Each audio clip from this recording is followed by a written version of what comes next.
أشهد أن محمد رسول الله.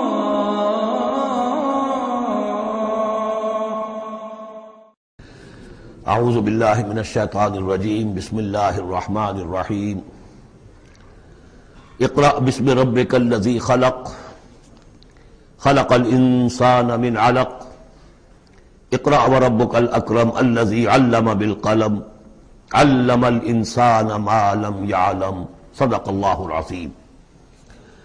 رب اشرح لی صدری ویسر لی امری واحلل عقدۃ من لسانی یفقہوا قولی. اس سے پہلے کئی مرتبہ یہ عرض کیا جا چکا ہے کہ حضور پر جو پہلی وحی آئی تقریباً اجماع ہے اس پر کہ وہ یہ 5 آیات ہیں سورہ علق کی.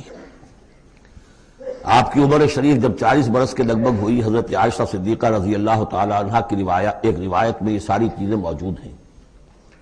تو خلوت گزرنی محبوب ہو گئی، غور و فکر کا غلبہ ہو گیا.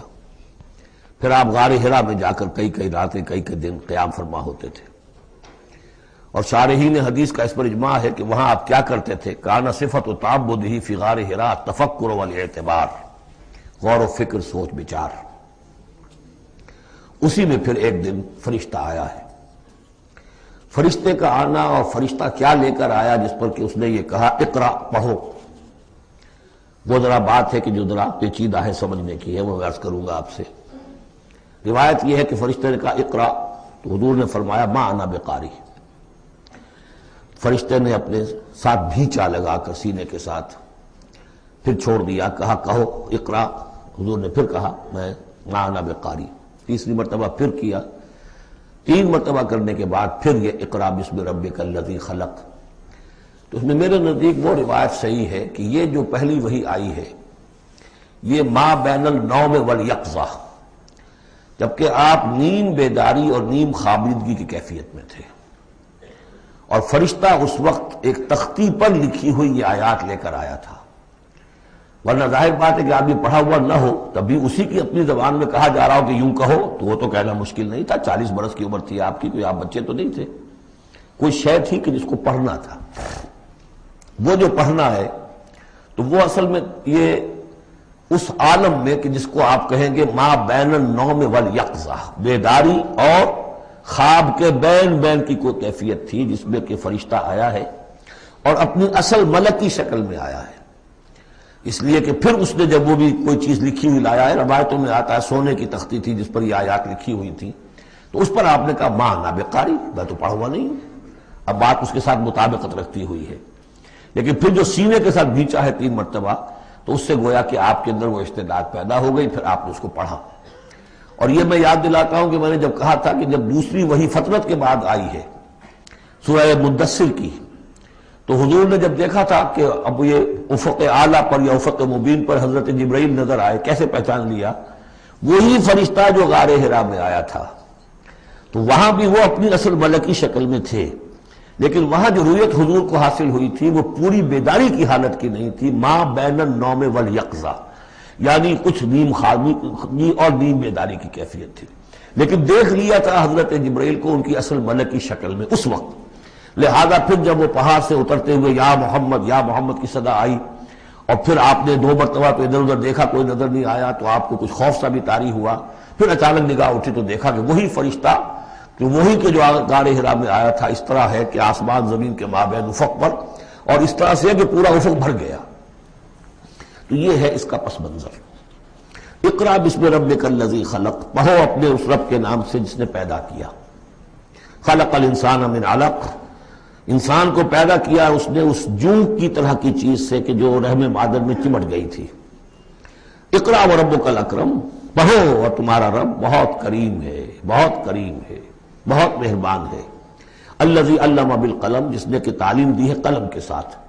عام انسانی تعلیم قلم کے ذریعے سے ہے، حضور کے لیے قلم کے درجے میں فرشتہ ہے. فرشتے کے ذریعے سے حضور کو سکھایا گیا ہے. علم الانسان ما لم یعلم، اور انسان کو سکھایا ہے جو کچھ کہ وہ نہیں جانتا تھا.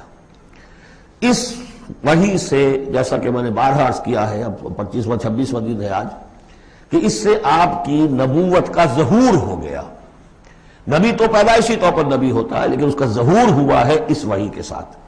البتہ اس میں کوئی تبلیغ کا حکم نہیں ہے، وہ تو پھر جب وہ وحی آئی ہے، جب کوئی فرشتے کو دیکھا ہے افق اعلیٰ پر، افق مبین پر، اس کے بعد جب گھر گئے ہیں اور پھر آپ کمبل اوڑھ کر لیٹ گئے ہیں، دہشت کی کیفیت طاری تھی، پھر وہ سورہ مدثر کی آیات نازل ہوئیں، یا ایھا المدثر قم فانذر وربک فکبر۔ وہاں سے پھر آپ کی رسالت کا آغاز ہوا کہ اے لحاف میں لپٹ کر لیٹنے والے، اب کھڑے ہو جاؤ، انذار کرو، خبردار کرو لوگوں کو، اور اپنے رب کی کبریائی کا اعلان کرو اور اس کی کبریائی کے نفاذ کی جد و جہد کرو۔ یہ ہم پڑھ چکے ہیں کل سورہ مدثر میں۔ اس کے بعد میں نے عرض کیا تھا سورہ مدثر ہی میں 7 آیتوں میں حضور سے خطاب کے بعد پھر 3 آیتیں تھیں۔ فَإِذَا نُقِرَ فِي النَّاقُورِ فَذَلِكَ يَوْمَئِذٍ يَوْمٌ عَسِيرٌ عَلَى الْكَافِرِينَ غَيْرُ يَسِيرٌ۔ یہاں پھر دیکھیے، یہاں اب 3 آیتیں آ رہی ہیں، یہ آخرت کا فلسفہ بیان کر رہی ہیں۔ کَلَّا إِنَّ الْإِنسَانَ لَيَطْغَىٰ، کوئی نہیں، انسان طغیانی پر، سرکشی پر، زیادتی پر، ظلم پر، تعدی پر آمادہ ہو ہی جاتا ہے۔ کیوں ہو جاتا ہے؟ وہی حساس اور ذہین آدمی جو بیٹھا غور کر رہا ہے کہ یہ کیا ہو رہا ہے معاشرے میں، کیوں ظلم ہو رہا ہے، کیوں تعدی ہو رہی ہے، کیوں غلط روی لوگوں نے اختیار کی ہے، ہو جاتا ہے انسان۔ کیوں ہو جاتا ہے؟ الراہ استغنا، وہ اپنے آپ کو دیکھتا ہے کہ اس پر پکڑ کوئی نہیں، انگارہ زبان پر رکھوں گا تو جل جائے گی، جھوٹ بولوں گا کچھ بھی نہیں ہوگا، اگر میں کہیں زہر کھاؤں گا مر جاؤں گا، حرام کا مال کھاؤں گا کچھ نہیں ہوگا۔ کہ یہ دنیا جو ہے یہ فزیکل لاز پر چل رہی ہے، یہاں مورل لاز جو ہے آپریٹو نہیں ہے۔ اخلاقی قوانین ہے تو صحیح موجود، انسان کے نفس میں ہے، یہ اچھائی یہ برائی، لیکن دنیا جو چل رہی ہے اس میں ان اخلاقی قوانین کا کوئی دخل نہیں ہے، وہ صرف فزیکل لاز پر چل رہی ہے۔ آگ جلا دے گی اور جھوٹ سے کچھ بھی نہیں ہوگا، چھالا بھی نہیں ہوگا، اور آپ نے اگر کہیں پر سنکھیا کھا لیا تو مر جائیں گے، اور آپ حرام خوری جتنی جائے کرتے جائیں کچھ نہیں ہوگا۔ یہ جو ہے کہ moral law is not operative, جبکہ فزیکل لا آپریٹو ہے، اس وجہ سے انسان جو ہے سرکشی پر، تعدی پر آمادہ ہو جاتا ہے۔ اب اس کا علاج کیا ہے؟ ان الی ربک الرجعی، یہ عقیدہ کہ تمہیں اپنے رب کی طرف لوٹ کر جانا ہے، حساب کتاب ہوگا، جواب دہی ہوگی، یہ یقین اگر دل میں بیٹھ جائے تو سیلف سینسر ہو جائے گا اس کے اپنے اندر، کوئی کام ایسا نہ کروں جس کی جواب دہی نہ کر سکوں، جانا ہے۔ گویا کہ حل جو ہے اس پورے معاملے کا، کسی معاشرے میں اخلاقی زوال آ چکا ہو تو صرف ایک ہے، اور وہ ہے آخرت کا یقین اگر ہوگا کہ ہر چیز کی جواب دہی ہوگی، حساب کتاب ہوگا۔ جس نے کوئی ذرے کے ہم بدل نیکی کمائی ہوگی وہ اس کو موجود پائے گا، اور ذرے کے ہم بدل بدی کمائی ہوگی فمن یعمل مثقال ذرۃ خیرا یرہ ومن یعمل مثقال ذرۃ شرا یرہ۔ جب تک یہ نہیں ہوگا، واقعہ یہ ہے کہ انسان جو ہے ظلم، تعدی، جہاں کہیں بھی ہاتھ پڑ سکتا ہے کوئی نہ کوئی غلط حرکت کرے گا۔ اب اس کے بعد تیسرا حصہ وہاں تھا ولید بن مغیرہ سے متعلق، اور یہاں تیسرا حصہ جو ہے وہ متعلق ہے ابو جہل کے۔ ارایت الذی ینہا، کیا تم نے دیکھا اس شخص کو کہ جو روکتا ہے، عبدا اذا صلی، ہمارے ایک بندے کو جبکہ وہ نماز پڑھتا ہے۔ یہ کچھ ظلم و زیادتی ہوئی ہے 2 مختلف مراحل پر۔ 2 واقعات تو ہمیں ایسے ملتے ہیں کہ حضور کو نماز سے روکا گیا اور آپ کو ایذا پہنچائی گئی اور کوئی غیر معمولی واقعہ نہیں ہوا۔ ایک مرتبہ حضور صلی اللہ علیہ وسلم سجدے میں تھے تو بیٹھے ہوئے تھے دور پہ کچھ وہ جو ابو جہل اور اس کے ساتھی، انہوں نے کہا کہ کوئی ہے ذرا جو فلاں جگہ پر اونٹ ذبح ہوا، اس کی اوجڑی پڑی ہوئی ہے، وہ اوجڑی لا کے محمد کی گردن پہ رکھ دو جب یہ سجدے میں جائے۔ تو حضور سجدے میں گئے تو وہ اوجڑی لا کے، اونٹ کی اوجڑی بری ہوئی وہ لا کے رکھ دی، تو آپ سر نہیں اٹھا پا رہے تھے۔ پھر حضرت فاطمہ کو معلوم ہوا، وہ آئی ہیں دوڑتی ہوئی، پھر انہوں نے وہاں سے اس کو ہٹایا ہے، اور تو اس وقت ایک زیادتی یہ کی گئی، اس وقت کوئی غیر معمولی واقعہ نہیں ہوا، یعنی کہیں اللہ تعالیٰ نے پکڑا نہیں اسے۔ ایک موقع پر یہ ہے کہ حضور نماز پڑھ رہے تھے تو وہ آیا، اس نے آپ کی گردن کے اندر چادر ڈال کر اس کا ایک پھندا سا بنا کے کھینچا کہ آپ کی آنکھیں اگل پڑی۔ لیکن تیسرا واقعہ آتا ہے کہ ایک موقع پر حضور صلی اللہ علیہ وسلم نماز پڑھ رہے تھے تو اس نے ڈانٹا اور کہا کہ محمد میں نے تمہیں منع کیا مت نماز یہاں پڑھا کیا کرو، اور وہ پھر آگے بڑھا کوئی اقدام کرنے کے لیے پھر پیچھے ہٹ گیا۔